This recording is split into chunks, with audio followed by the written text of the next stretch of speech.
भुनक्तु सह वीर्यं करवावहै तेजस्विनावधीतमस्तु मा विद्विषावहै। ओम शांति शांति शांति। शंकरं शंकराचार्यं केशवं बादरायणं सूत्रभाष्य कृतौ वन्दे भगवन्तौ पुनः पुनः। ईश्वरो गुरुरात्मेति मूर्तिभेद विभागिने व्योमवद्व्याप्तदेहाय दक्षिणामूर्तये नमः। ओम शांति शांति शांति।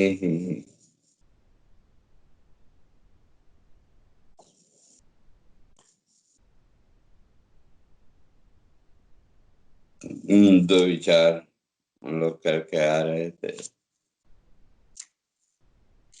तो भगवान ने अर्जुन को समझाते हुए स्पष्ट किया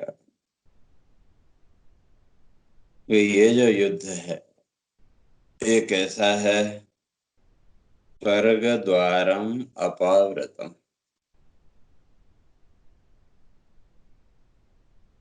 जो व्यक्ति स्वर्ग जाने की इच्छा रखता है, कहते हैं वो स्वर्ग के द्वार को खोलने वाला है।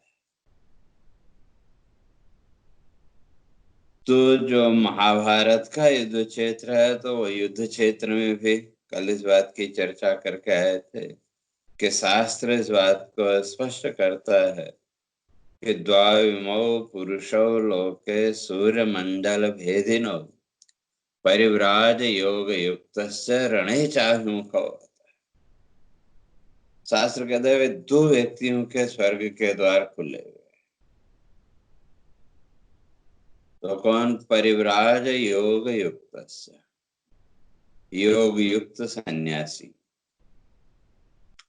और दूसरा रणे चाभिमुखौ, युद्ध में सामने से जो मारा जाए, तथा युद्ध करते हुए जिसकी मृत्यु हो, तो उसके लिए भी शास्त्र कहता है सूर्यमंडल भेदन। वो सूर्यमंडल का भेदन करके आगे चला जाता है स्वर्ग में।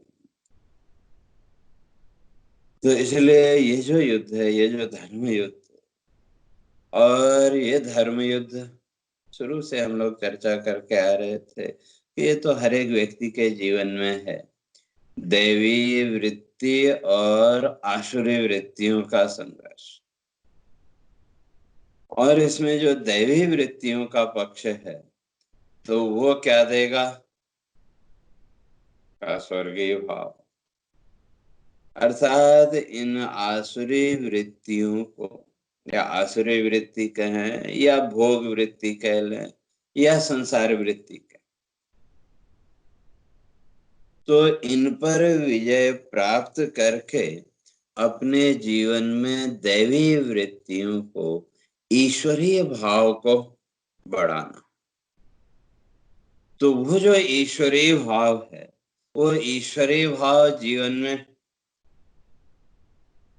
सुख की अनुभूति कराएगा, प्रसन्नता की अनुभूति कराएगा। कल इस बात को स्पष्ट करके आए थे कि थोड़ी देर का ईश्वर भाव हमको पूरे दिन की अशांति से लड़ने की ताकत देता है कि नहीं? और अगर धीरे धीरे वो ईश्वरीय भाव हमारे जीवन में दृढ़ हो जाए, तो फिर जीवन में आनंद और प्रसन्नता के भाव के अतिरिक्त और कुछ नहीं। और स्वर्ग की जो हमारी कल्पना, वो भी तो वही है कि स्वर्ग अगर मिल गया तो वहां बड़ी प्रसन्नता, बड़ा सुख मिलेगा, यही लोगों की कल्पना है। तो इसलिए भगवान कहते हैं कि स्वधर्म, इसलिए अपने धर्म का पालन करना। और यह जो युद्ध करने की सामर्थ्य, संसार वृत्तियों को पीछे हटा करके स्वयं को ईश्वर वृत्ति के साथ जोड़ना, ये जो सामर्थ्य है, भगवान कहते हैं ये भी हर एक को नहीं मिलती। और इसलिए प्रत्येक मनुष्य का ये कर्तव्य है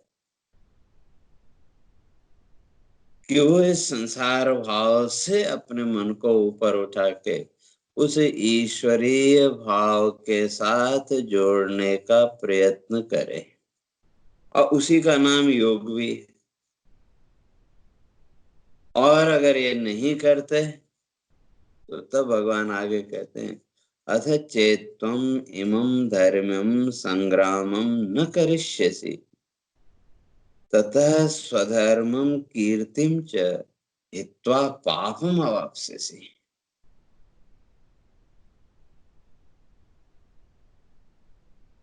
इमं धर्म्यम, तो ये जो युद्ध है ये धर्म युद्ध है। वहां अर्जुन जो युद्ध क्षेत्र में खड़ा है उसके लिए भी ये धर्म युद्ध है, और जो मनुष्य है उसके लिए भी ये धर्म युद्ध है। कुरुक्षेत्र के मैदान में भी ये दोनों ही सेनाएं खड़ी हैं, और हमारे हृदय के मैदान में भी ये दोनों ही वृत्तियां खड़ी हैं, दैवी वृत्ति और दूसरी तरफ आसुरी वृत्ति कहें या भोग वृत्ति कह लें। तो इसलिए भगवान कहते हैं यदि तुम ये युद्ध नहीं करोगे, धर्म्यम संग्रामम न करिष्यसि, अगर तुम अपने इस धर्म युद्ध का पालन नहीं करो। धर्म युद्ध इसलिए मनुष्य के लिए है जीवन, ये पूरा जीवन ही एक धर्म युद्ध है। क्योंकि संसार की वृत्तियां इस भौतिक जीवन का जो सुख दुख का भोग, वो केवल मनुष्य को ही मिलता है ऐसा नहीं है। वो तो पशु पक्षी आदि जितने भी प्राणी इस संसार में हैं, हर एक के जीवन में वो सुख दुख है कि नहीं।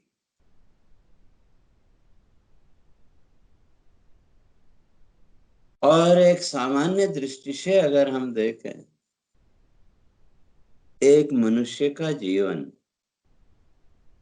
और पशु पक्षियों का जीवन दोनों एक समान है। हमने मनुष्य को बहुत श्रेष्ठ माना, मनुष्य को बहुत श्रेष्ठता दी,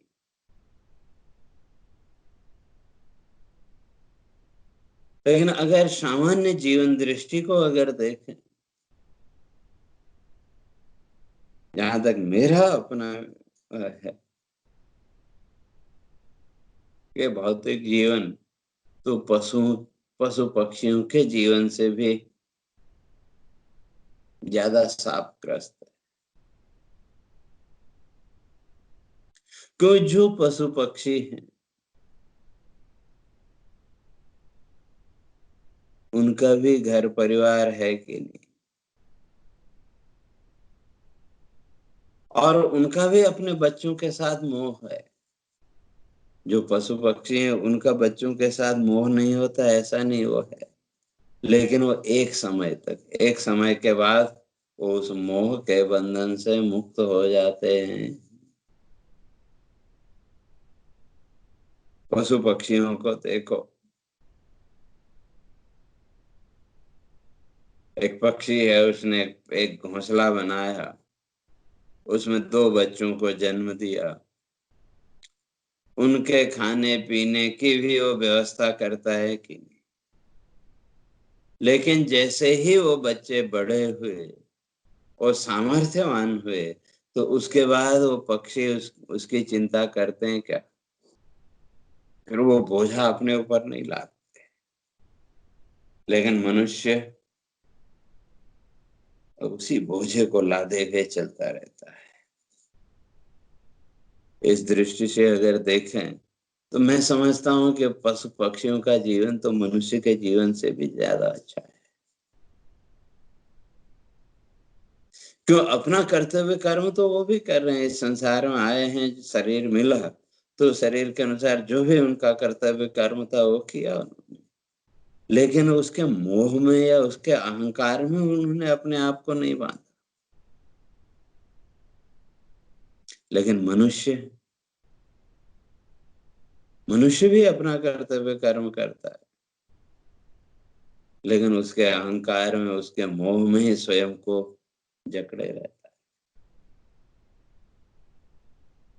इसलिए मनुष्य के लिए ये युद्ध, ये जीवन धर्म युद्ध इसलिए है कि इस मोह वृत्ति से, इस संसार के बंधन से कैसे ऊपर,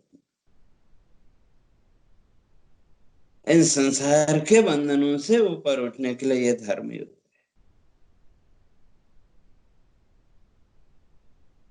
तो जहां तक भौतिक सुख कहें या प्रारब्ध कहें, भाग्य कहें, उस प्रारब्ध के अनुसार जो भी हमारे जीवन का भोग है, चाहे वो सुख का हो चाहे दुख का हो, जो भी जीवन का भोग है वो तो हमको पूरा करना पड़ेगा। आज तक इस संसार में कोई भी व्यक्ति ऐसा है कि जिसने दुख के लिए प्रयत्न किया हो? कोई भी व्यक्ति इस संसार में ऐसा नहीं है जो दुख के लिए प्रयत्न करता। लेकिन जीवन में वो दुख आता है कि नहीं? बिना प्रयास के आता। तो जिस तरह से जीवन में दुख बिना प्रयास के आता है, उसी तरह से जो सुख है वो भी अगर हमारा प्रारब्ध भोग है, हमारे प्रारब्ध में है, तो वो भी बिना प्रयास के आएगा। लेकिन उसके लिए हमें अपने आप को दृढ़ करना पड़ेगा। इस भाव को हम कितना दृढ़ कर पाते हैं वो हमारे ऊपर है। और कहीं न कहीं जीवन के व्यवहार में हम इस बात को स्वीकार करते हैं कि जो भी हमारे जीवन का प्रारब्ध भोग है, चाहे वो सुख का हो चाहे दुख का हो, तो उस प्रारब्ध भोग का भोग तो भोगना पड़ेगा। लेकिन फिर भी पूरा जीवन संघर्ष तो हमने किया, युद्ध तो हमने किया, लेकिन किसके लिए? इसी भौतिक सुख के लिए, इस संसार की वस्तुओं के माध्यम से मिलने वाला जो जीवन में सुख है, उसी सुख के लिए। और हम जानते हैं कि वह सारा का सारा सुख क्षणिक है, नाशवान है, ये जानते हैं। तो जानते हुए भी पूरे जीवन का जो संघर्ष है वो किसके लिए? जो जीवन का सुख दुख प्रारब्ध के अनुसार हमको मिलने ही वाला है, तो उसी के लिए तो हम प्रयास करते रहे। ये हो जाता तो अच्छा था, ये हो जाता तो अच्छा था, तरह तरह की कल्पनाएं। लेकिन वो सारी कल्पनाएं सफल हुई क्या? सफल नहीं हुई। कोई एक आध मन की इच्छा पूरी हो गई हो वो अलग बात है। लेकिन फिर भी पूरे जीवन का जो संघर्ष है वो किसके लिए? इसी भौतिक सुख के लिए, इसी संसार के सुख के लिए। तो इसलिए भगवान कहते हैं कि भाई ये नहीं, तो इसलिए ये जीवन भी अपने आप में एक धर्म युद्ध है। क्यों? जो भी जीवन का सुख दुख का भोग है जो कुछ भी है वो तो प्रारब्ध के अनुसार हमको मिलना ही है। तो फिर हमारा जो कर्तव्य, जो जीवन संघर्ष है, फिर उस जीवन संघर्ष का उद्देश्य क्या होना चाहिए? तो पहले भगवान कह के आए, स्वधर्मम चावेक्ष, अपने धर्म को, अर्थात उस आत्म धर्म को जानना, उस आत्म तत्व को समझना, उस आत्मा को जानना, यही मनुष्य का धर्म।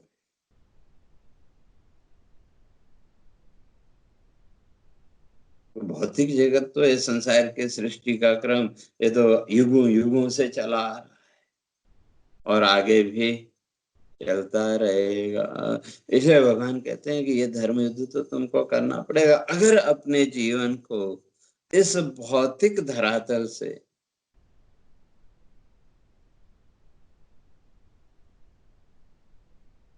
इस सांसारिक उससे अगर ऊपर उठ, इस संसार के सुख दुख के भाव से अगर अपने को ऊपर उठाना है, तो तुमको ये धर्म युद्ध करना पड़ेगा।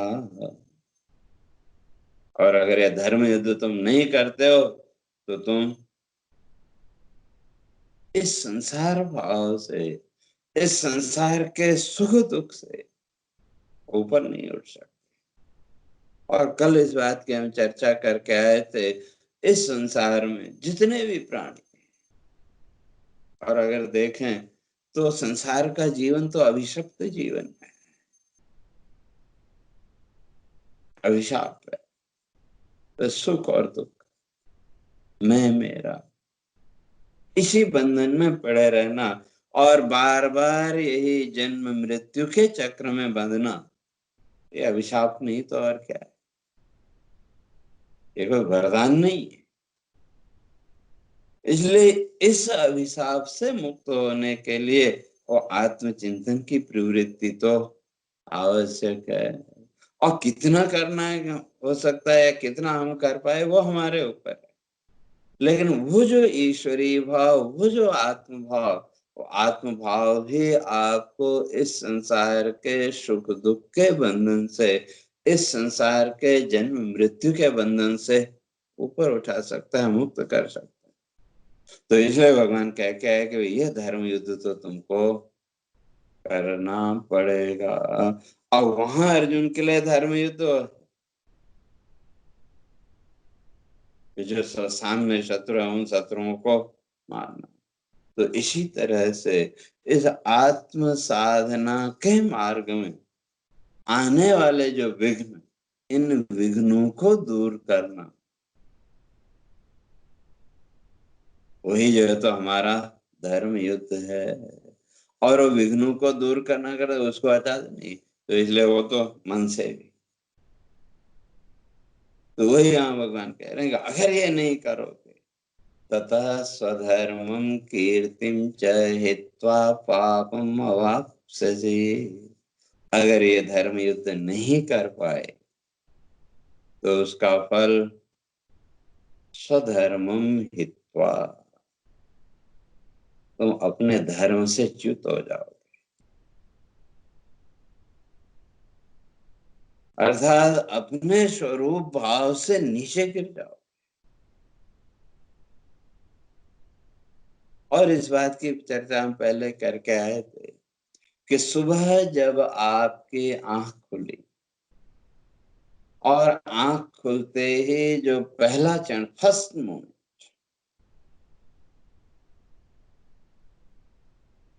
उस समय का जरा विचार करके देखें, तो किसी प्रकार का संसार भाव है क्या? कोई संसार भाव नहीं, कोई मैं मेरा का भाव नहीं, किसी प्रकार का सुख दुख भी नहीं है। लेकिन सेल्फ एग्जिस्टेंस की अनुभूति तो है कि नहीं? स्वसत्ता भाव, स्वयं का सत्ता भाव, स्वयं के अस्तित्व का भाव तो है कि नहीं? और पहले भी मैंने कहा था, तो उस स्थिति में सुख भी नहीं और दुख भी नहीं, तो फिर उस स्थिति को आनंद की स्थिति कहना पड़ेगा। और फिर जैसे जैसे इस संसार भाव के साथ जुड़ते गए, जैसे जैसे इस संसार के साथ जुड़े, संसार भाव के साथ जुड़ने के साथ साथ हमारा वो आनंद का भाव, हमारा वो प्रसन्नता का भाव कहाँ गायब हो गया। या इसको और समझना हो तो थोड़ा सा अपने जीवन का विश्लेषण करें। बाल्यकाल का जीवन, बचपन का जीवन और आज का जीवन, दोनों में कितना अंतर है। बचपन में किसी प्रकार की चिंता थी क्या? एक तरह से वो आनंदपूर्ण जीवन था, प्रसन्नतापूर्ण जीवन था। लेकिन धीरे धीरे जैसे जैसे ये संसार भाव हमारे जीवन में बढ़ता गया, वैसे वैसे वो बचपन का जो आनंद का भाव था, वो जो प्रसन्नता का भाव था, वो धीरे धीरे कहाँ गायब हो गया, कब गायब हो गया, हमको पता भी नहीं लगा।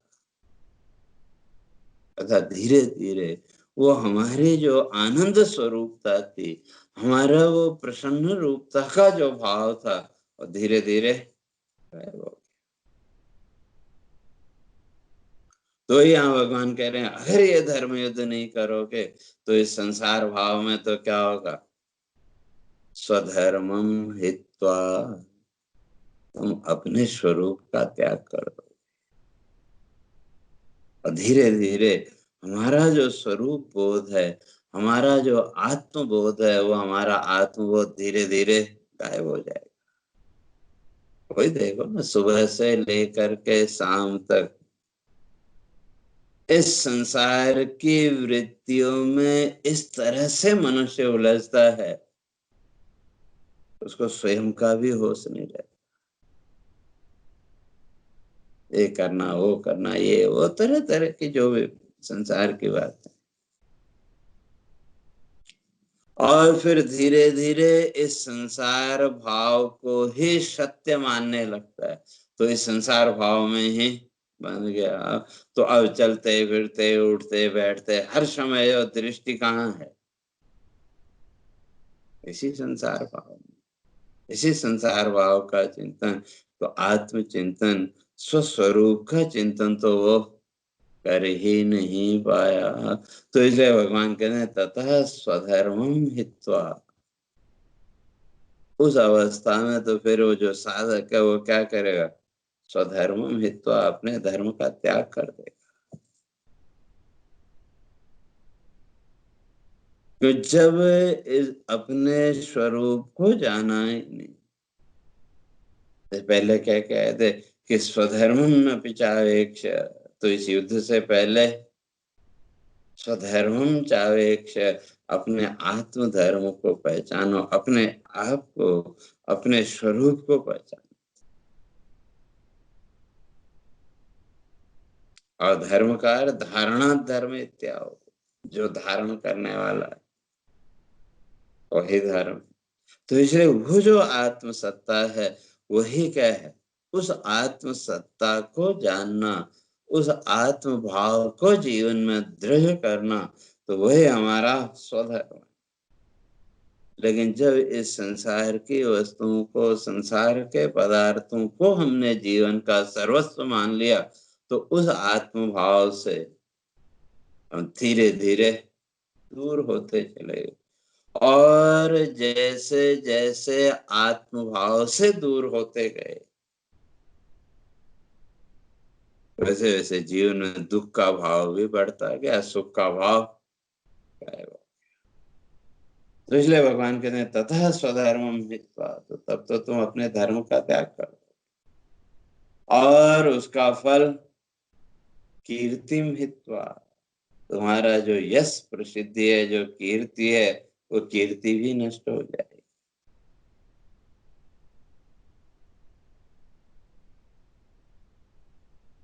और सामान्य जीवन में अगर देखें, किसी ने हमारी थोड़ी सी प्रशंसा कर दी तो आदमी एकदम भूल जाता, नहीं मैं तो इतना बड़ा हो गया, ये हो गया, वो हो गया। लेकिन वास्तव में ये कीर्ति नहीं है।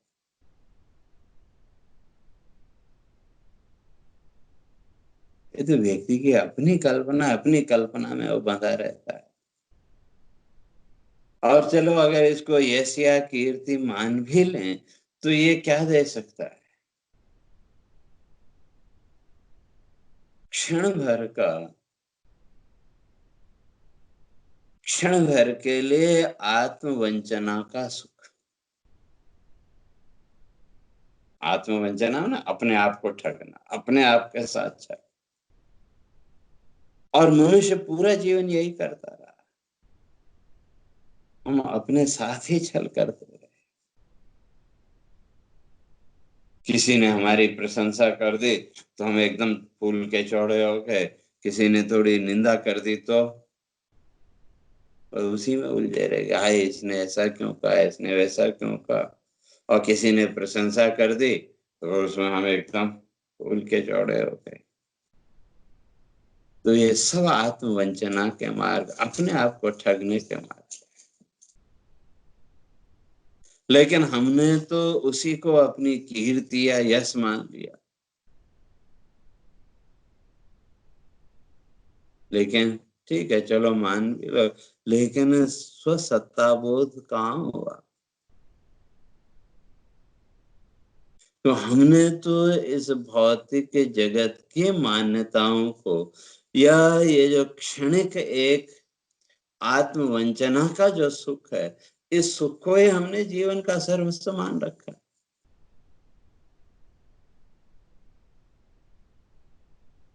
तो इसलिए भगवान कहते हैं कीर्ति मित्वा, तो धीरे धीरे क्या होगा? कीर्ति यश नष्ट हो जाएगा। क्योंकि इस संसार में अगर 10 आदमी आपकी प्रशंसा कर रहे हैं तो 4 तो निंदा करने वाले भी होंगे। जरूरी नहीं कि सब आपकी प्रशंसा ही करें, आपकी निंदा करने वाले भी मिलेंगे। तो इसलिए भगवान कहते हैं कि भाई इसके द्वारा तो क्या आता था, स्वधर्मम कीर्तिम च हित्वा, तो तुम्हारा आत्मधर्म भी नष्ट हो जाएगा और तुम्हारा जो यश है, जो प्रसिद्धि है, अर्थात मनुष्य जीवन की जो श्रेष्ठता का भाव, वो श्रेष्ठता का भाव भी नष्ट हो जाएगा। क्योंकि फिर वही कि जैसा भाव होगा उसके अनुसार आगे जीवन की प्राप्ति। इसलिए भगवान कहते हैं पापम अवाप्स्यसि, और उसका फल क्या होगा? पापम अवाप्स्यसि, पाप की प्राप्ति। अर्थात मनुष्य जीवन से भी बुरे जो जीवन है, उन जीवन की प्राप्ति, वो पाप योनियां मानी। और उधर जो अर्जुन है, उसको भी भगवान ये कह रहे हैं कि स्वधर्मम कीर्तिम चहित्वा। और यहाँ तुम खड़े हो युद्ध क्षेत्र में, तो इसलिए यहाँ से भाग जाना तुम्हारा धर्म नहीं है।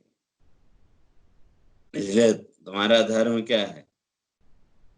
यहाँ पर युद्ध करना तुम्हारा धर्म है।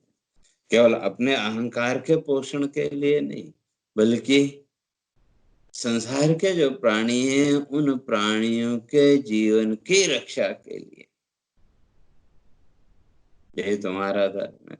और अगर तुम ये युद्ध नहीं करते हो तो कीर्तिम हित्वा, तुम्हारी जो कीर्ति है, तुम्हारा जो यश है, वो समाप्त हो जाए। सर्वश्रेष्ठ धनुर्धर होने का यश, और भी तरह तरह के जो यश है, अर्थात जो प्रतिष्ठा है, भगवान कहते हैं अब तुम अगर ये युद्ध नहीं करोगे, तुम्हारी जो अभी तक प्रतिष्ठा बनी हुई थी समाज में, तुम्हारी एक जो प्रतिष्ठा बनी, एक इज्जत बनी, वो नष्ट हो जाए।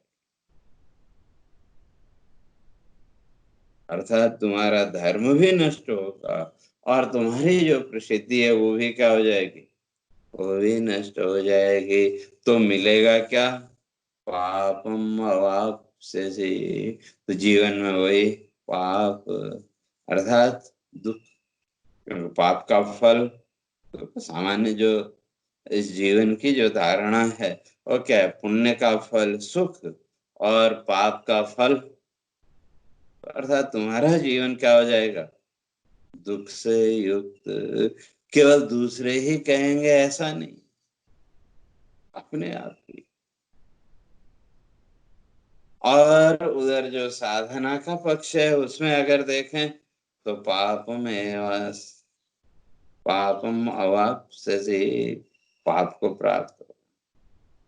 अर्थात अपने आत्म धर्म का अगर पालन नहीं करोगे, मनुष्य धर्म का अगर पालन नहीं करोगे, तो उसका फल क्या होगा? अपने धर्म से तो नीचे, अर्थात उस आत्म भाव से नीचे उतर के इस संसार भाव में बंध गए। मैं मेरा का जितना भी संसार भाव है इसमें बंध गए। और अब इस संसार भाव में जब बंध गए तो आपकी वो जो प्रतिष्ठा, वो प्रतिष्ठा भी दब गई। और उसका फल पापम अवाप्स्यसि। जब इस संसार भाव को ही आपने सब कुछ मान लिया, तो फिर अब इस संसार भाव की पूर्ति के लिए, संसार की इच्छाओं की पूर्ति के लिए, तो व्यक्ति फिर पाप और पुण्य में प्रवृत्त होगा। और ज्यादातर तो पाप की ही प्रवृत्ति होगी। इसलिए भगवान कहते हैं पापम अवाप्स्यसि, और पाप ही तुमको मिलेगा, अर्थात उसके द्वारा तुमको अपयश ही मिलेगा। और अगर पाप पुण्य की बात करें तो वैसे तो पाप पुण्य को परिभाषित करना बड़ा मुश्किल काम है। सही और गलत ठहराना बड़ा मुश्किल काम है। लेकिन फिर भी हमारे ऋषियों ने वो व्यवस्था की। तो पाप और पुण्य में फिर अंतर क्या? हमारी जो लोक व्यवस्था है, जो हमारे ऋषियों ने, हमारे पूर्वजों ने समाज की एक जो व्यवस्था बनाई, उस व्यवस्था के अनुसार चलना वो पुण्य, और उस व्यवस्था के विरुद्ध कोई कार्य करना, उसका नाम पाप। जो भी व्यवस्था समाज की है, उस व्यवस्था के अनुसार चलना उसका नाम पुण्य, और उस व्यवस्था के विरुद्ध उसका नाम पाप। तो इसलिए भगवान कहते हैं एक तो ये पाप मिलेगा, और उसके साथ साथ केवल इतना ही नहीं, अकीर्तिम जा विभूतानि कथयिष्यन्ति ते व्ययम्। वो कोई एक आध दिन की बात नहीं है, अव्ययम्, अनंत काल तक तुम्हारा वो अपयश इस संसार में गूंजता रहेगा। तो इसलिए अपना जो धर्म युद्ध है, अपना जो धर्म है, उस धर्म को समझो और उस धर्म का पालन करो। और उस धर्म का पालन करने से क्या होगा? आत्मधर्म, स्वस्वरूप का बोध। और जब स्वस्वरूप का बोध होगा तो स्वर्गम अवाप्स्यसि, तो इस जीवन में भी उस सुख की प्राप्ति, और यहाँ से जाने के बाद भी उस सुख की प्राप्ति, उस सुख प्राप्त रहेगा। तो कहने का तात्पर्य ये कि वो जो ईश्वरीय भाव है, वो जो दैवीय भाव है, उस दैवीय भाव के माध्यम से व्यक्ति साधना के द्वारा इस संसार के सुख दुख के भाव से ऊपर उठ करके उस आनंद के भाव तक पहुंच सकता है। और अगर वो नहीं हुआ तो फिर संसार का सुख दुख का बंधन तो चलता ही रहेगा। तो उसकी चर्चा करेंगे।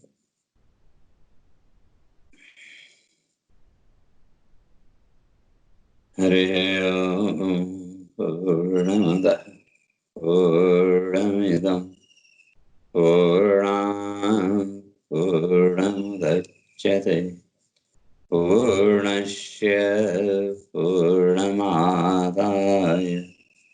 पूर्णमेवावशिष्यते। ॐ शान्ति शान्ति शान्तिः। शङ्करं शङ्कराचार्यं केशवं बादरायणं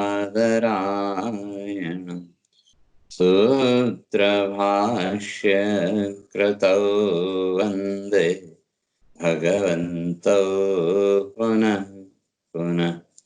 ईश्वरो गुरुरात्मेति मूर्तिभेदविभागिने व्योमवद्व्याप्तदेहाय दक्षिणामूर्तये